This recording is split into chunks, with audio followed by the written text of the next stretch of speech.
uyuyor. Yok öyle değil. Mantık olarak yani uyuyor yani. Öyle demek istiyorum. Zaten uyurken dinleniyor.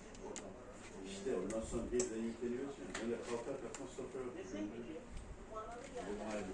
İyi boyu mudur, pis boyu mudur ama Ben uyuyorum.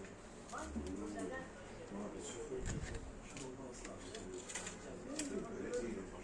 O sene sonra yalanlıyorum.